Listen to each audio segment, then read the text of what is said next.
This is Suchitra Vijayan, and you're joining us for the Polis Project's weekly dispatches series. Last week, Joe Biden was declared the president elect, and since then, the country's national immigration policy is back on the spotlight. Much of Biden's immigration plans center around reversing a significant number of Trump's current policies. This includes stopping construction of the border wall, fully eliminating the practice of separating immigrant families at the US border, and ending the current ban on people from certain Muslim majority countries traveling to the United States. But long before the Trump presidency, the American immigration system was deeply flawed and broken. Joining us today to discuss the Biden presidency, what the Biden presidency means for immigration, is activist Ravi Ragbir and journalist Tanvi Misra. Ravi Ragbir is a New York based immigrant rights activist and the executive director of the New Sanctuary Coalition in New York. He spearheaded the campaign for the New York state legislation to confront the situation of children being brought to New York by immigration and customs enforcement, and most recently the targeted separation of children from their families. Tanvi Misra covers immigration policy for Congressional Quaterly and Roll Call in Washington, D.C. Her writing and radio work has also appeared in The Atlantic, Bloomberg, CityLab, National Public Radio, and the BBC. Thank you both for joining us today. Thank you, Suchitra. Ravi, I would like to start with you. While the current system is deeply broken, I was wondering a good way to start this conversation by discussing why the New Sanctuary Coalition was founded in 2007 and what it was responding to. So in 2007, the expectation that we would have comprehensive immigration reform was very tangible. But the advocates and the allies were all saying, well, if we could, faith leaders were interested in this immigration debate, and they all met in D.C. to find out the ways they can work together. And out of that came an understanding that they have to be actively involved, and they looked at the similar organizing of the 1980s, which is the sanctuary movement, right? So this is not new. Well, that's why it is called the New Sanctuary Movement, because it was based upon the 1980 sanctuary, where houses of worship, doesn't matter whether you're a church or a synagogue or a temple or a masjid, would be safe spaces for people to seek protection if they are afraid of deportation. But a lot of the main part of this was the expectation that the faith community will also move the conversation along much faster, and that New Sanctuary was only going to be this coalition for a year or two maximum. It is how long now, 13 years, that we are still in this space, because obviously immigration has not just not happened, but it has gotten worse, especially under this administration. I want to also say the vision of the New Sanctuary, it is based upon we come together to protect immigrants who are facing immigration policies that are steeped in racism. So we always have to talk about the racism of the immigration policy, and I'm not talking about now only, but the way it started, right? And also economic injustice.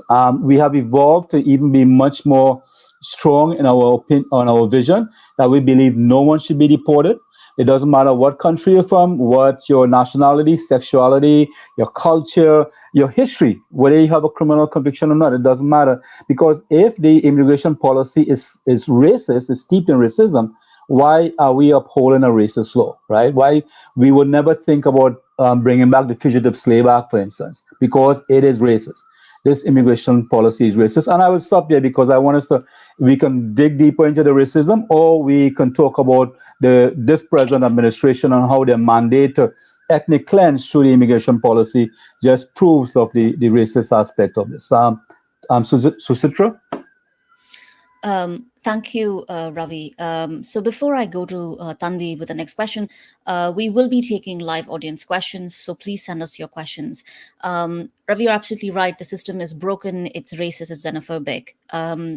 And with that, I would like to go to Tanvi. Tanvi, can you tell us what the Trump administration's Remain in Mexico program is? And can you lay out what the policies are?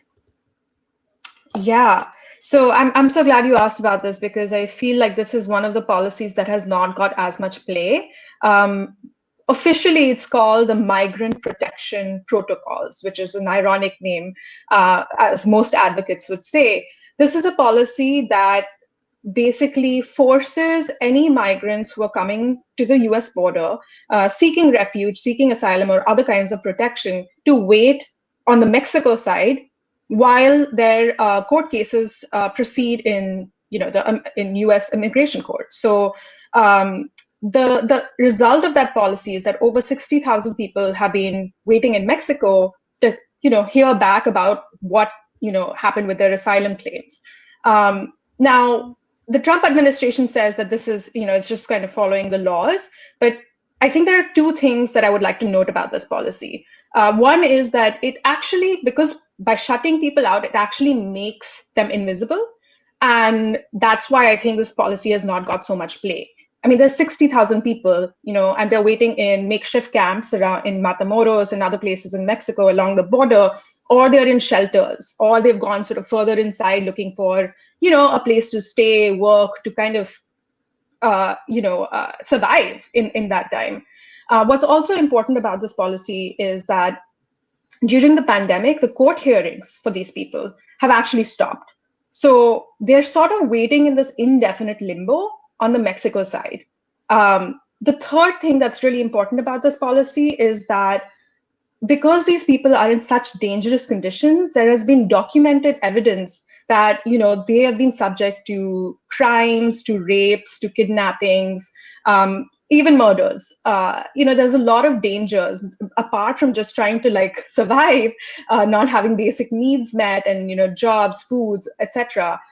They have these additional issues that they are facing in Mexico, because of which they're not always able to come back and attend their court hearings, or they're not able to get, for example, legal representation, because of the distance or because of the dangers that they're in. Lawyers may not want to go over there and be able to meet with them, even if they wanted to, right? So there are all of these barriers that are being created that keep these people from what advocates are saying is due process. The rights of everyone, who comes onto US soil is given a specific process to request asylum, and they're not getting that process. That's the argument.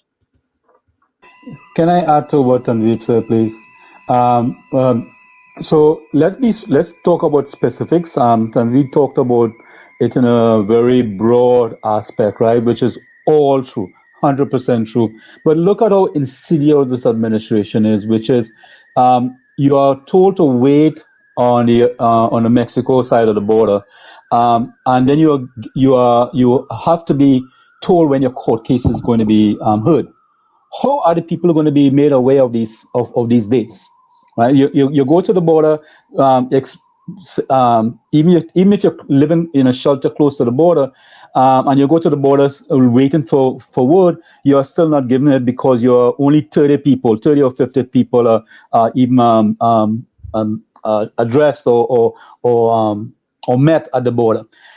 So the insidiousness of this administration, the evilness of this administration, is about making sure that even if they're given the right or the due process to the court, people are not going to be told when their court hearing is. They're not going to know how to get to get that information. How are they going to? They're living in shelters. They fled their country. How are they going to get the application to fill out? The application has to be filled out in English. They have to provide documents and proof, even though the way the asylum works is you submit the application first. So the way to wrap this up is in a form of they have access to the courts, but in truth and in fact they have blocked that access. So Suchitra, you talked about a broken system. The system is working the way it is to break people's spirits, to destroy people, so people will not want to come to the US. You have mandatory detention where people are kept in people are fleeing aside the country. Prosecution are now being kept in prisons, in jails, and they call it a soft word of detention.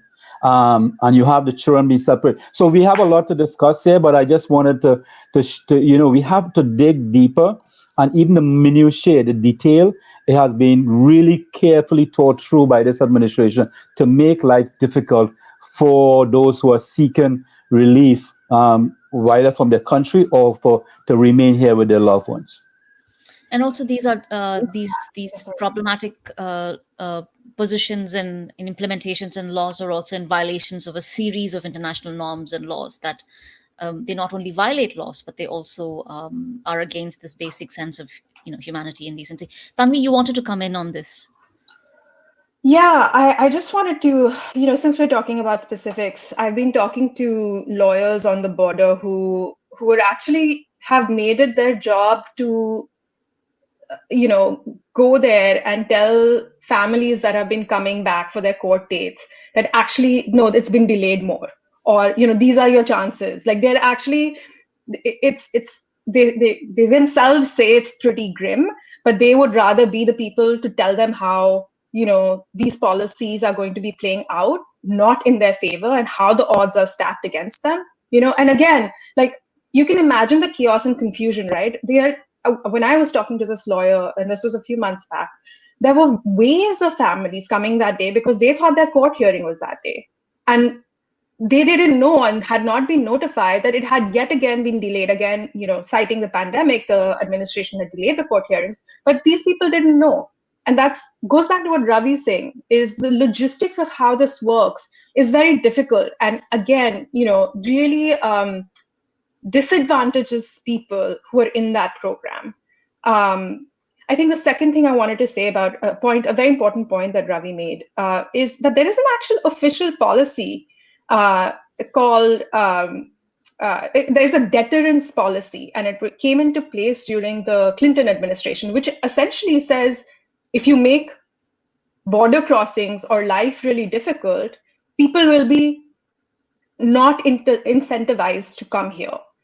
And you can imagine sort of what the implications of that is, right? Like, if you're going to make, keep adding border security at the border, put a real big emphasis on long and sort of indefinite detention, that people are going to say, oh, that's really hard, we're not going to come here. But that's not how things work. That's not how humans make decisions. People are often fleeing very difficult circumstances. And so, they'll come anyway. Well, the result is a lot of suffering.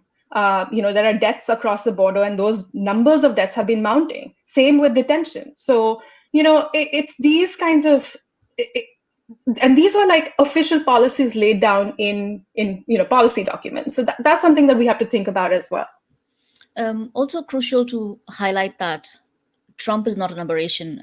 Yes, it's evil in so many ways, but there's a long history of many administrations kind of following through on these very inhuman and inhuman deterrence policies. We're going on to the next question. The pandemic has also been used to expel migrants, children, and ending asylum at the border as we know it. Of course, Biden has pledged to reverse the Trump administration's tough immigration policies. But do you see him, say, decriminalizing of the border crossing, or reshaping the customs or border protection, or even abolishing institutions like ICE? Ravi, do you want to go first? No, Tanvi, you actually do a lot more. I would ask you to go first because Okay. I work on the border. Okay. So the short answer is no. We have to remember that Joe Biden has campaigned on a message of sort of bringing people together, and to some extent, what that means is sort of conceding on certain issues that are considered politically inflammatory, right? Now he has. There's also like this sort of tension, right, within the Democratic Party at this moment, where when Joe Biden came, there's been an evolution in his own stance.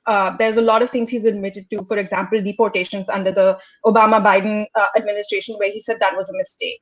There are things sort of that have evolved that have sort of pulled him towards the left a little bit, but it remains to be seen whether that sort of movement, that shift, is going to sustain itself when the political pressure rises, right? So there are things that he has said that he's going to reverse. A lot of things, MPP. He's going to reunite families. He's going to do a number of other things. But one thing that I wanted to bring up was one of the more, I think, policies that he had promised that had gained a little bit of attention was a moratorium on on deportations. And this had been promised earlier on, but then didn't see a mention in later campaign website and campaign messaging.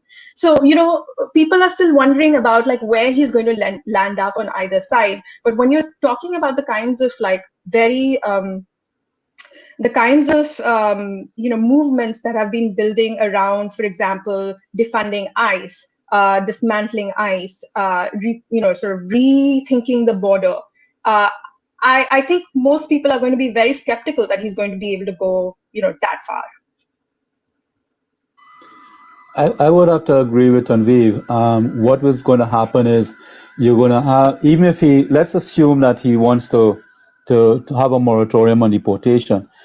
What is going to happen? They are going to look at the conservative or the conservative media outlets. I'm not going to name them because they're horrible. I'm not going to give them the space, right?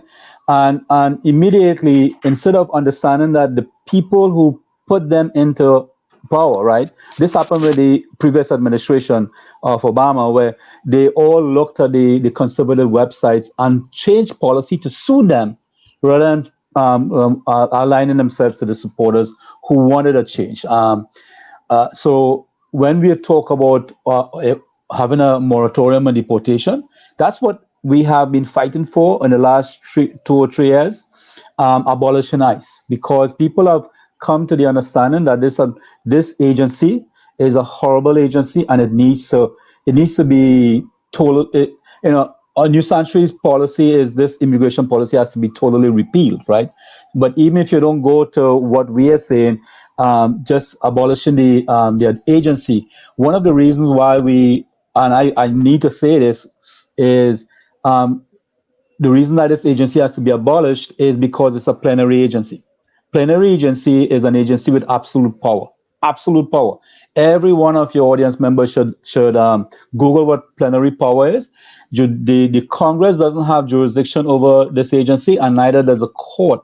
So they can do anything they want, and they have been doing anything they want. So coming back to your question about the CDC guidelines and being rejecting so many people, even as they say that, they're still keeping people in detention under this pandemic, which spreads. Not only do they keep them in detention, they move them around from detention, spread them the virus as quickly as possible, and then in addition to that, deporting them during a pandemic, right? And you can hear my anger in my voice, and I'm going to calm down. But they are deporting people, and you just heard on Tuesday that and I actually have to verify this. I don't know if it happened, but they were planning to deport the Cameroonians back to a country where they know that they're going to be killed. You know what's also terrible about that? The administration would give all of the claims of these people to the government of Cameroon, putting them at even higher risk because of it would be made known who they are, what they were claiming, and why all the families and all of these things. So this administration it boggles my mind what they are doing and what they have done, and we need to take. I'm not into truth and reconciliation. I would say reckoning and reckoning, right? There was another R word I was trying to do the alliteration there. I can't remember it, but these people need to be held accountable, especially someone like Stephen Miller, who has been the author of all of these policies. But even as you say he's the author, people claim under Nazi Germany, well, I was just doing my job. We have been saying this is not your job. So you cannot claim that excuse anymore. We need to stop this. We need to hold them accountable. And to say that we expect that this is going to change under the Biden administration, I don't I am just like Tanvi. I am not optimistic. Um, Even though we will continue to press them from the large support. You have seen the hundreds of thousands of people on the streets in the cities, solidarity movements, and yet it is not about the right or the humanity of people, but about how a few would push the agenda that we need to be afraid about allowing people into the U.S. Right? Or we can't take care of everyone, or they're going to take our jobs from us, or they're lazy. Right? I just said two contradictory statements there. They're going to take our jobs, steal our jobs, but they're not willing to work. So what the hell? And people are listening to that, and they're buying into that, even though the statements are made at the same time. And it is not just about the statements, but it's about people's mindset, about the innate racism that has reared its head, that started in that has, where there's border policies that causes president to be um, to be elected, but also the rearing of the racism throughout this country that is so evident, especially when you talk about the Floyd protests and all of those, Breonna Taylor. It's absolutely stunning that you would have the NYPD, for instance, the police unions. And I know I'm going all over the place here, but this is about racism, right? And how could they have endorsed a president with what are the values of this president? What are the values of this president? When you have a faith leader saying that he's a chosen one, or based upon what? What has he? What does he stand on? What does he values? We should talk about values. What do we want in a president? What are the values that we want? Is it humanity, or is it that we are afraid that someone is going to take what we have, even though that is not true? Tanvi? We have, Tanvi, if you don't mind, we have a bunch of questions coming in. Sorry, Tanvi, I didn't mean to cut you off. Please, you had something? No, that's fine. I just wanted to underscore Ravi's point about policing and how it sort of relates to immigration enforcement, both at the border and at the and in the interior of the country. So, CBP, ICE. And these systems have kind of grown more entangled over the last 2-3 decades. And so anyone who wants to kind of look at the history, I don't want to go into it right now because I know you have questions, but there are questions from the audience. But just Google crimmigration. And you'll sort of understand the laws and the systems that have blended these together. So we have. So I'm going to take a couple of audience questions and then go back to others. One of the questions is directly for you, Tanvi. This looks at this question comes. This question comes from Texas that says, can you tell us about the increase in the number of Indians crossing into the United States from the southern Mexico border? Could you also tell us about the other immigrant communities or other refugee communities that are crossing in, maybe from the African countries about whom we do not hear about? Tanvi and Ravi, would you like to take this? I'm so glad that this question has been asked, because I do think a lot of the conversation around the Indian immigrant community revolves around sort of that model minority myth, and the immigration part of that often hinges on employment-based visas and backlogs, which are definitely things that need to be fixed. But there are also, I spoke to an Indian immigrant who was in detention, had been in detention for a year in New Mexico, in a New Mexico detention center. This was a few months ago, who grew up not very far from where I grew up in New Delhi. He was on the other side of the border in Haryana. There are the numbers are, compared to Central American countries and Mexico, still smaller, still fewer people coming across the border. But the rise in the people coming across the border from places like India has exponentially increased, has dramatically increased in the last 10 years. Now, I've done a piece on this, but I believe it was about 5,000% increase. I'll have to double check that. But it's been immense, right? And so when we think about the people coming across the border, we have to really give it a global lens. There are a lot of people, and you can sort of think about why they choose to for example, from India go, to Europe, and then from Europe take a flight to Colombia and then walk up, there are some very complicated decisions being made here. So, and the same, the person who asked the question asked about countries other than in Africa. There are so many people from places like Ethiopia, from Cameroon, that Ravi had just mentioned, who are in the deportation process and had actually just recently alleged mistreatment by ICE in detention. So there are people from all around the world. I just talked to someone recently who was in the Eden Detention Center in Texas, where the audience member's from, and he was talking about how in his detention center, people have been increasingly asking for clarity and transparency on COVID policies. Being in that, we think on the outside here that we have a certain amount of control over over our surroundings. We can protect ourselves by staying indoors, by wearing masks, etc. But like for someone in a detention center, that may not be possible, because a lot of that hinges on the people who are, the staff and the people who are there. And as Ravi mentioned, the spread of COVID in ICE detention has also dramatically, exponentially increased. And the transfers are well documented. And there are local officials who've also said that, the outbreaks here in our facility have happened because ICE was transferring people. So, when you think about what all of that means and what all of that information feels to someone, who's in a detention center, who has no control over, where they might get COVID or their, bunkmate might get COVID. It's a distressing situation. And yeah, I just wanted to kind of emphasize that it's really a global situation. I've also seen people from Bangladesh, people from Pakistan. Often these are people who are minorities in their own context, or facing some sort of persecution.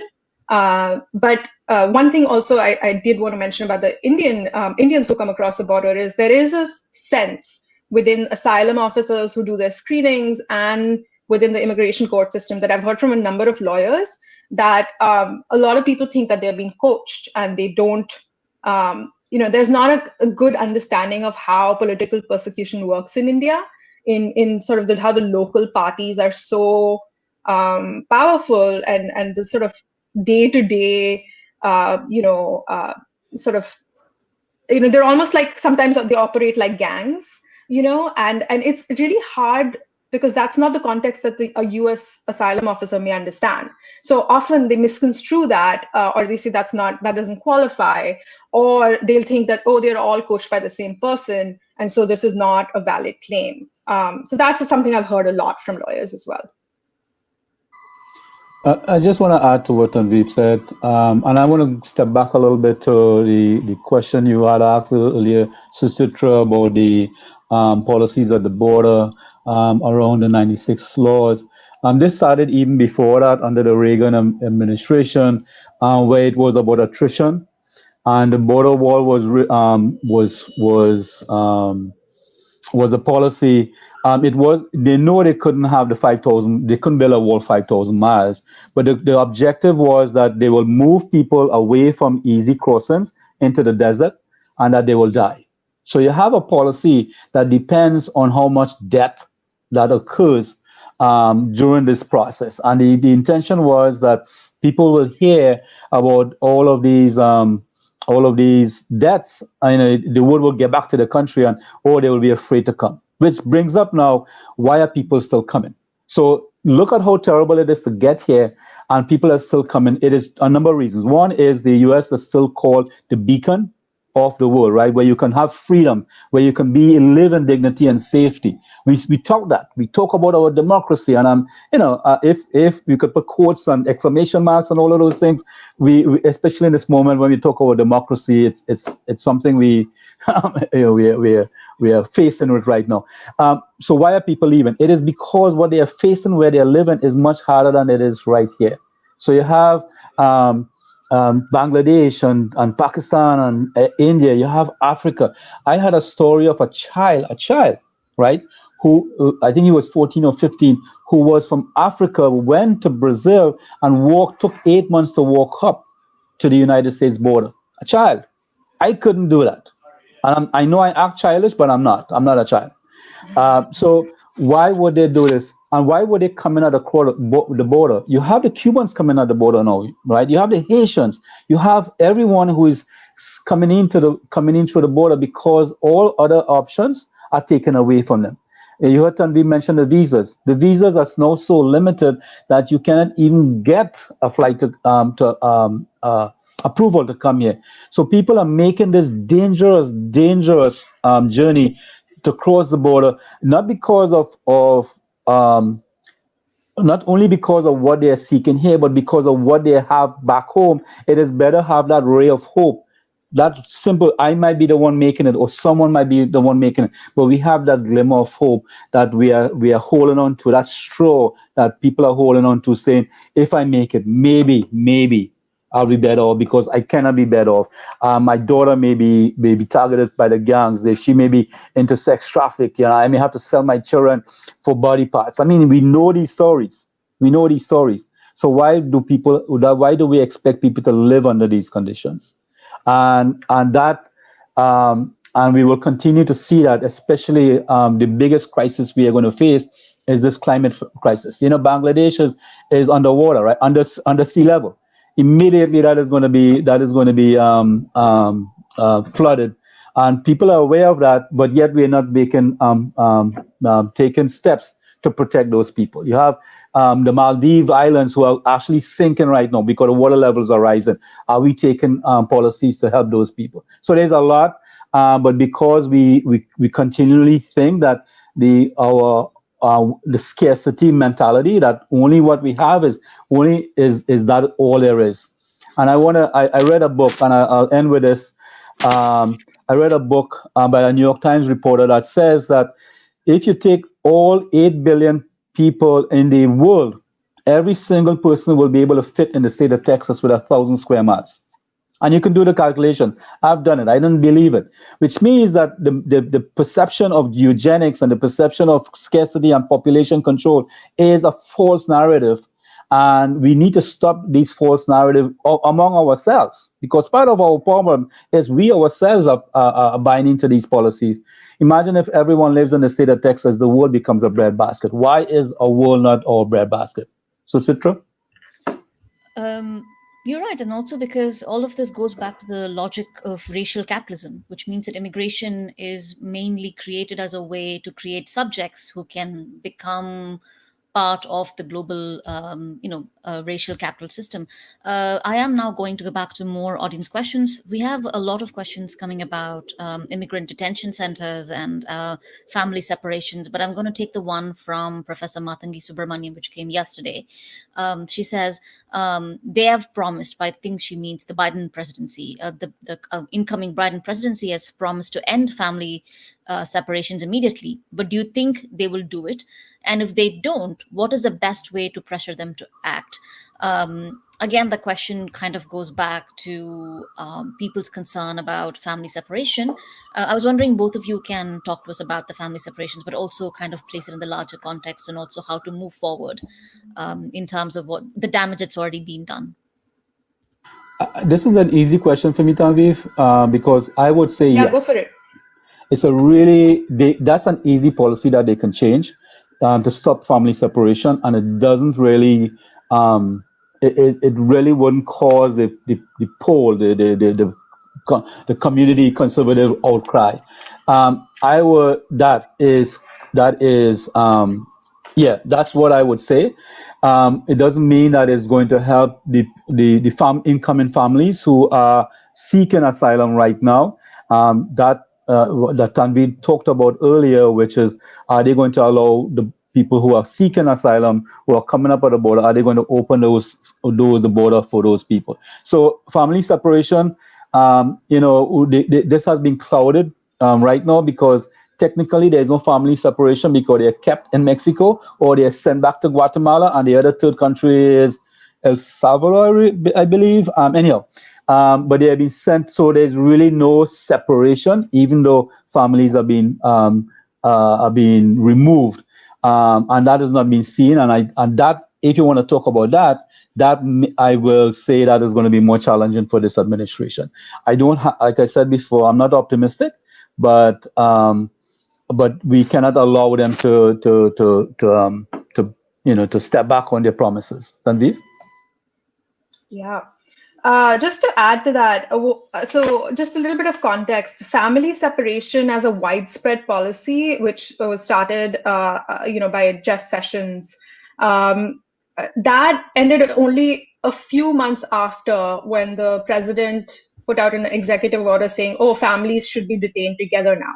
That effectively ended that widespread policy. What did continue was separations in cases where the government argued that the parent was unfit in some way, either had a criminal conviction, or something, or maybe was argued that they were a risk to the child. The ACLU is still fighting that and saying that some of those are bogus claims. So there is litigation ongoing on that. And of course, the court order came out, I believe it was in June that year, or July, but in the summer that year, that ordered the government to reunite all families. So that process is still ongoing. What's most recent in this sort of in the developments in this saga is that around over 600 children, sort of their families, the government says that they can't reach their families. They've either been deported without them, and they cannot be they've said they've made a couple of calls or whatever. Now you can argue that they didn't try hard enough, or that is what some people are arguing for sure.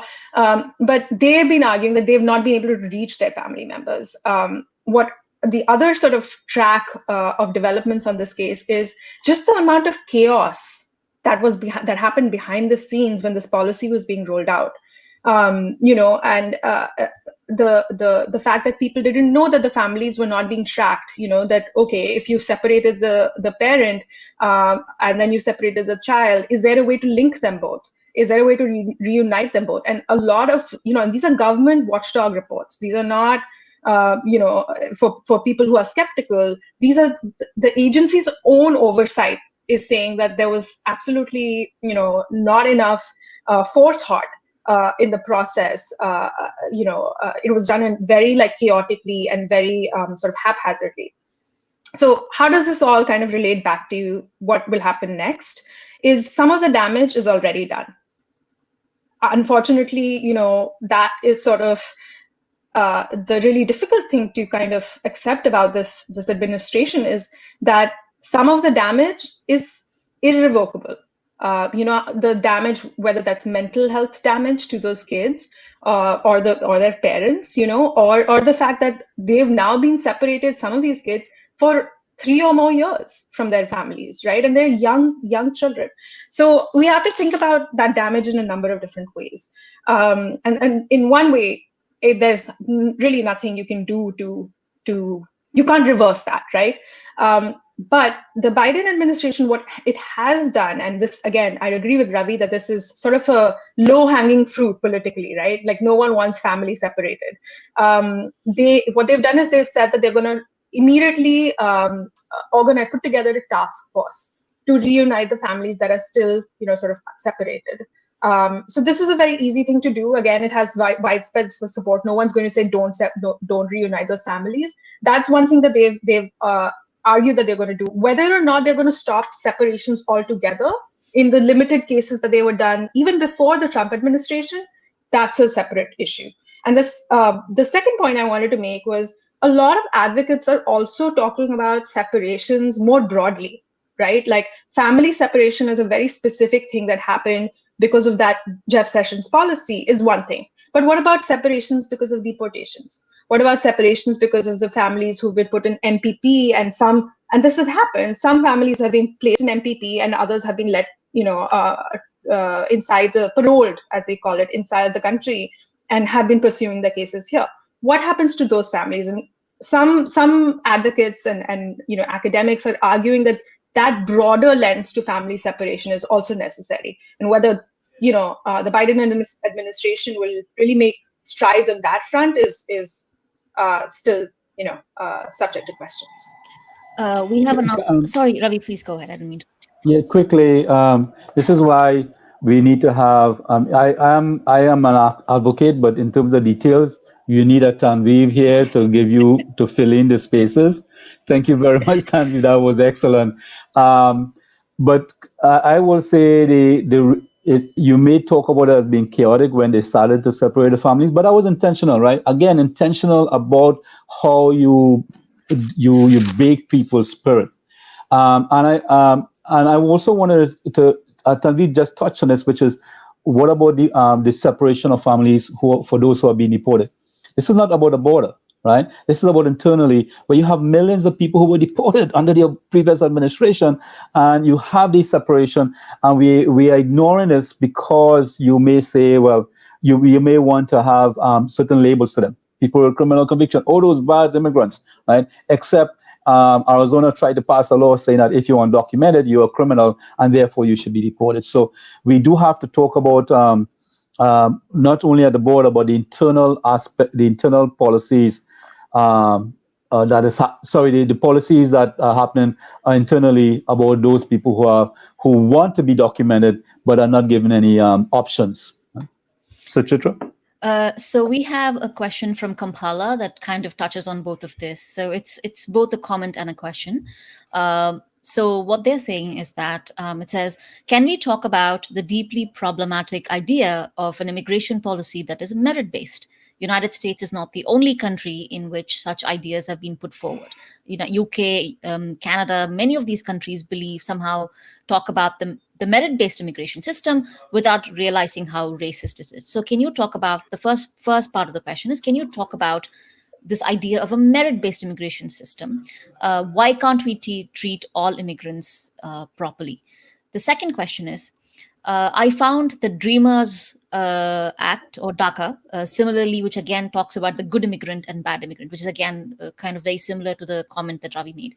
And the second question is, can you talk about why the South Asian community specifically does not talk about undocumentedness?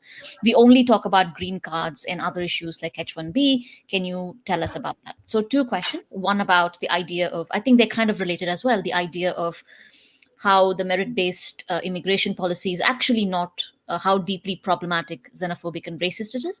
And second, why is it that South Asian communities don't talk about the question of undocumentedness as much as they talk about green cards or other so-called the legal process? So I'll go Ravi, you first want to go because first? I would, yeah, so Tanvi could fill in the gaps. The merit-based system, you assuming that people have access to the resources to make them meritable to come into a country, right? So you're looking at Bangladesh or Pakistan and India, where majority of people don't have access to schooling. I also want to throw Africa in there. So how could and I apologize for South America. How could you say that someone who was not given the opportunity to go to school to learn and then say, well, because of the lack of resources, we will not allow you in? It goes back to what you said, Suchitra, which is it is xenophobic. It is, the policy is not about really movement and the humanity of this, but it's about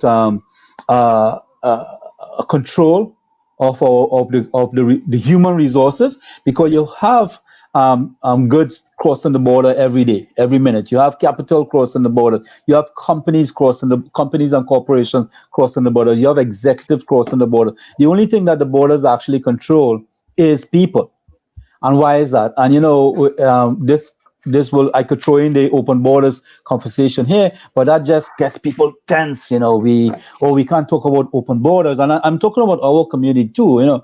You would hear many from our own Indian diaspora. Well, we should really be mindful about allowing people here because we don't know who we are. This comes from our own immigrant community, right?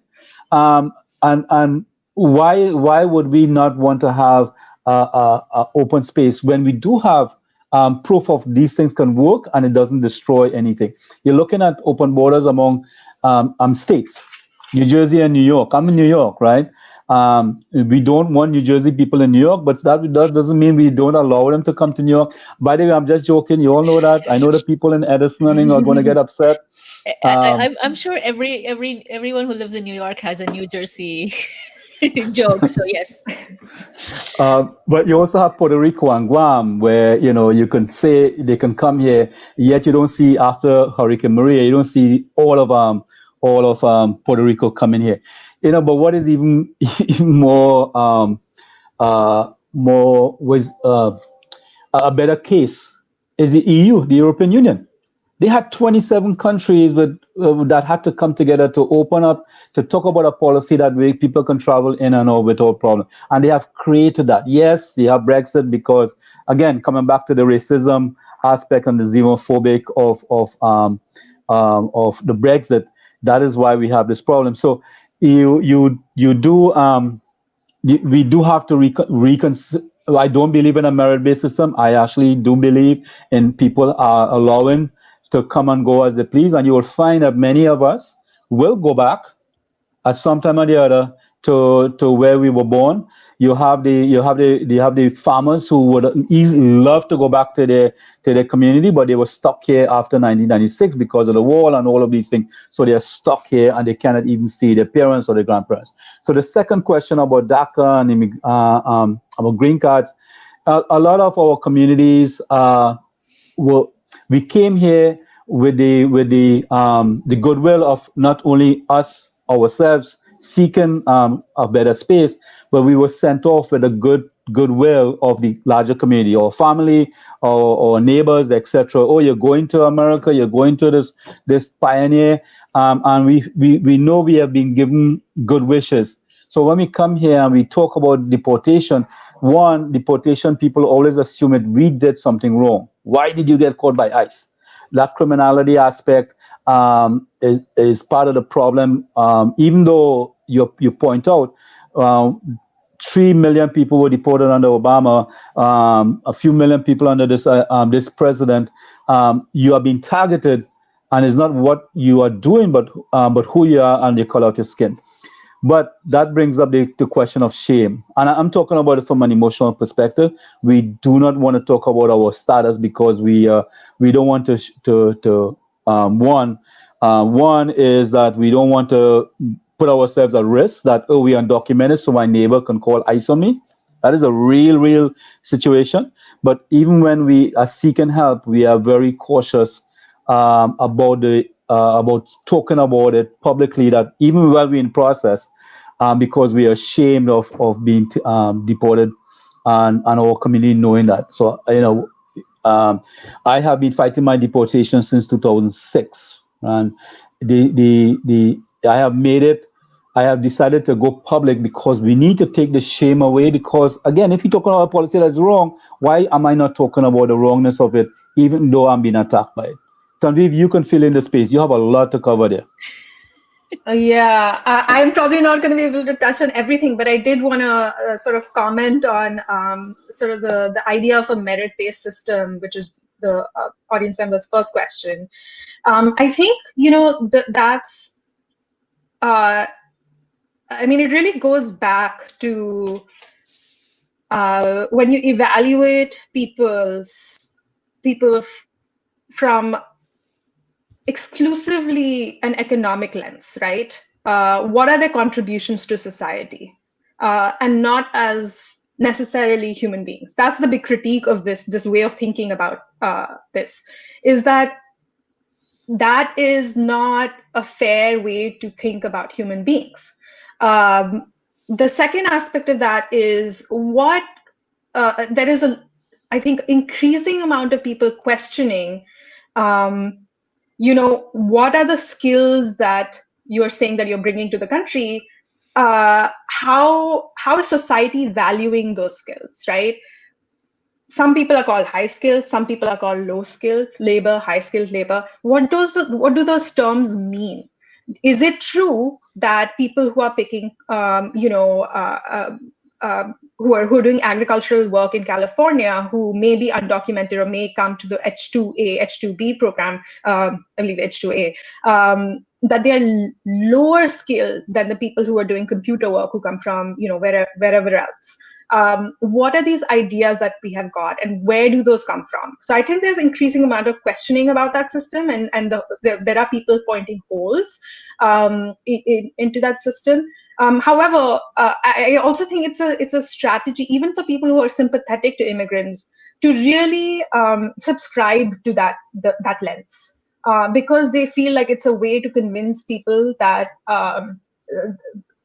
Convince people, meaning convince the native born people of whatever country they're in the West, and I'm talking specifically about the West, that they're not threats. So it's almost it's like they're trying to counter a flawed assumption, because the assumption is that you are a threat and you have to kind of disprove otherwise, right? So you can sort of question whether that is a long-term solution as a narrative or rhetorical solution to the kind of demonizing we've seen around the world, especially over the last decade of immigrants.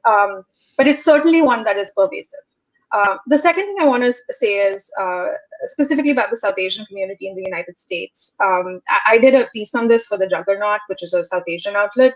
But actually, undocumented Indians in particular have come to the United States even in the early 19th century. The early 20th century. So in the even when they were not allowed to come, there was 1924. Put a ban on basically everyone from around the world who was not Western European. But Indians came anyway, and a lot of them, came by ships, worked at, if they were in the Pacific Northwest, they used to work in mills and various. If they were in, they came to Ellis Island, they used to work in factories or whatever. There were a lot of undocumented people, and they were from India, and we don't acknowledge that history. Because what has overridden it is the newer wave of immigration from the 1990s, which favors, which was this favored this merit-based idea, right? And so the people who have come in those waves, when you talk to them now, often they'll tell me, well, we came and we did it the right way. So why can't people do it the right way now? Not realizing that the systems were different. There were a certain amount of circumstances favoring, their migration, including their own resources, right? There were a certain. We also have to question sort of what we bring with us, right? The hierarchies and the prejudices that we bring with us. And as in India, caste and class play a huge role. And how our upper caste and upper class sort of people favored in those latter waves of migration is something that we have to, I think, talk amongst ourselves about, right? And how they sort of reify ideas about merit-based immigration, ideas that certain people are more valuable than others, and ideas of erasure of that, that history that is well documented actually, and of undocumented people from India coming before. And the specific systems that they had to encounter, right? So I do think there's a lot of really thorny, complicated nuance here that often gets sort of swept under the rug in the larger discourse. But we are three immigrants talking to each other, so I'm so glad that we'll be able to touch on at least some of it. No, I think it matters, right? I think it matters when three immigrants talk about issues, because there is a very different lens than someone who doesn't have to live through the question of, whose values attached to a document that they carry. But also now, I just realized that we're at the 53-minute mark already. So one of the, we have about another 10 questions that have come in, which we might not be able to take today. But I kind of want to finish this segment looking forward. And the question I have for both of you is, how does one get from here? How does one get from here to a more fair, humane, not only non-discriminatory immigrant policy, but a policy that values each individual because they are human beings, and all human beings deserve dignity and freedom and liberty? How do we get from there? How do we get there from here? Sorry. Ravi, I think you should take this one first. Well, I think the question I'm is going meant to go for in the both of lead. us, Tanvi. Um, that is an extremely difficult question because people want to repair, and that's not the conversation I like to have. We cannot repair something that is utterly abusive, humane, dehumanizing, demonizing to our communities, which is meant to destroy us because of the color of our skin, right? So that's the challenge we face in having this discussion from our point of view. But we have been having this discussion, as you know, based upon the humanity of our roles as people of faith. The New Sanctuary is a faith community organizing faith community to protect immigrants, right?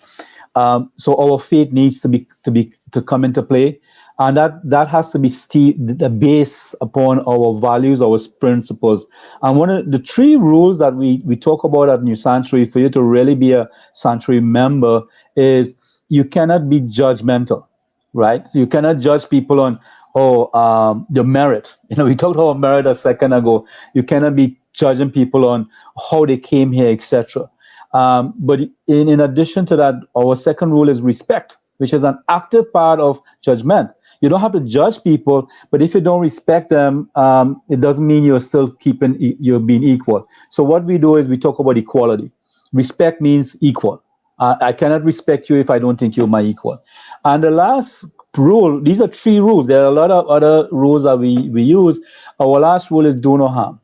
So you have a lot of people who are privileged for many ways. But if you're talking about the privilege, we are focused on, which is white privilege, class privilege. You're also talking about what's funny, Suchitra and Tanvi. I found out I am tall. I'm 6 feet, and that is a privilege. And I did not know that until someone showed it to me. Said, "Wait a minute, you push your way around because of your height." So I'm saying we need to be able to understand our privilege and what we have. So even though you may be non-white, but you're a man, you still have a privilege of being a male, right? And so when we talk about our privilege, we cloud the issues of helping someone based upon our privilege. So you have a lot of our communities, and this is one of why we teach these rules.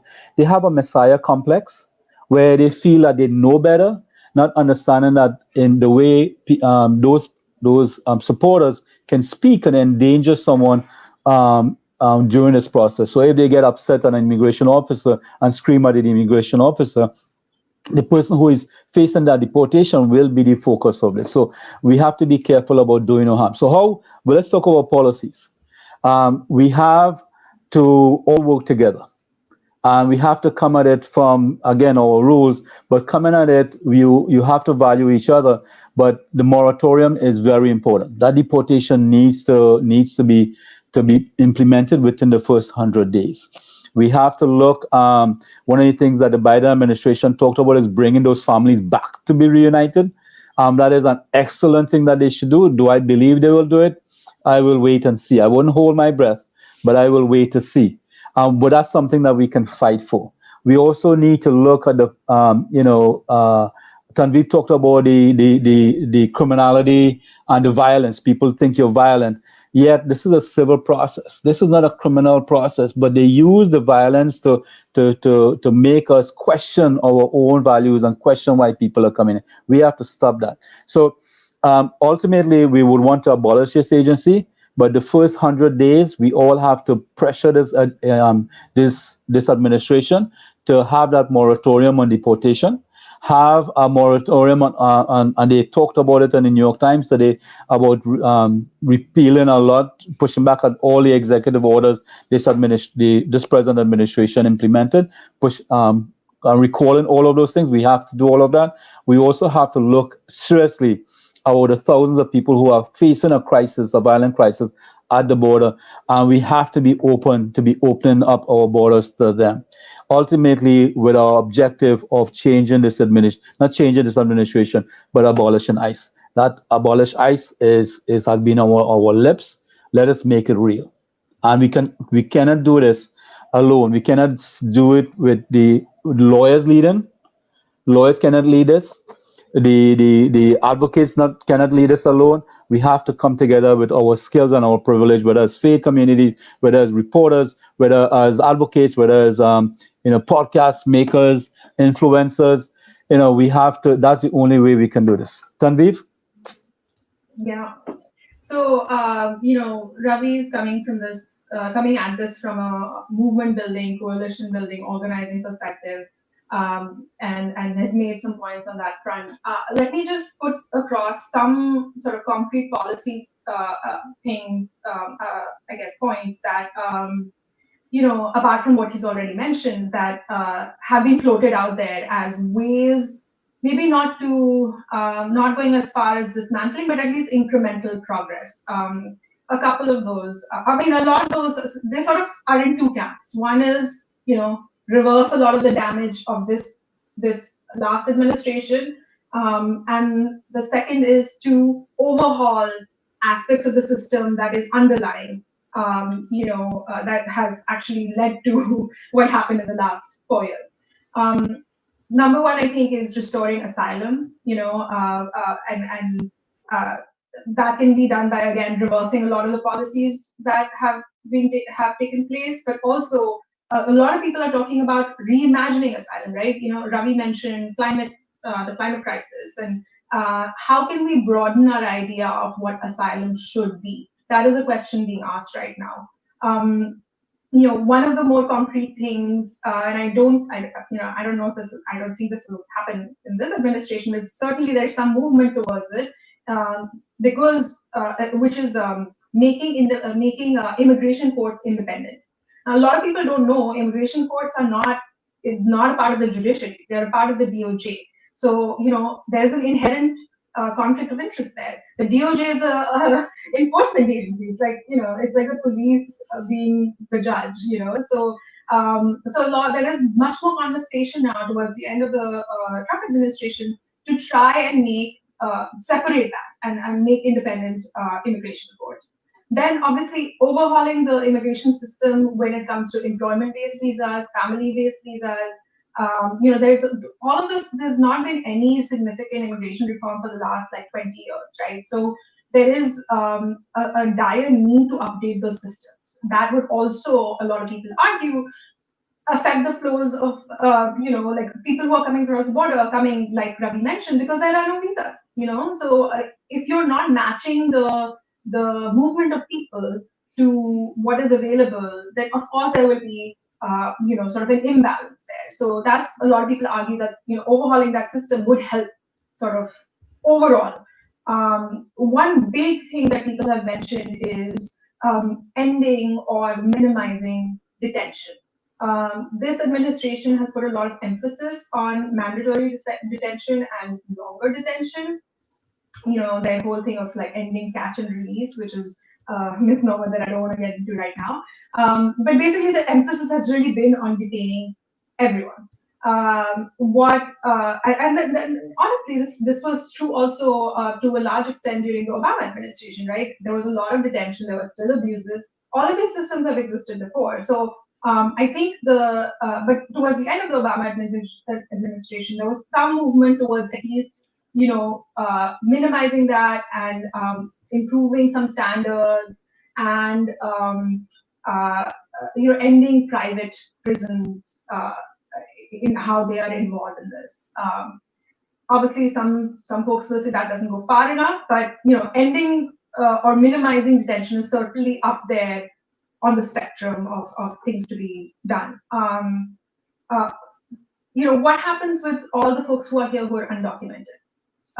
There's already legislation that's passed the House, the Dream and Promise Act, which provides a pathway to citizenship for undocumented people and people who are on the temporary protected status. So how can those people come out of the shadows and have documents and the rights that go along with that? I think those are some of the big things. But again, that's all sort of incremental, broad brush stuff. There are obviously larger conversations, as Ravi mentioned, about the inherent issues with the systems and the inherent narratives and conversations. And I think what I'm seeing a lot more of is that these conversations are happening increasingly among immigrant communities themselves, because I think that is really important. Ravi and Tanvi, thank you so much for joining us today. Those who are interested in donating to the New Sanctuary Coalition can do that by going to newsanctuarynyc.org. I also urge all of you to look up Tanvi's work now at Roll Call, but also the remarkable work that she did with CityLabs. The entire archive is a great introduction to how to think about immigration, policing, and other things. Again, Tanvi and Ravi, thank you so much for joining us. Thank you. This was a wonderful Thank you. conversation.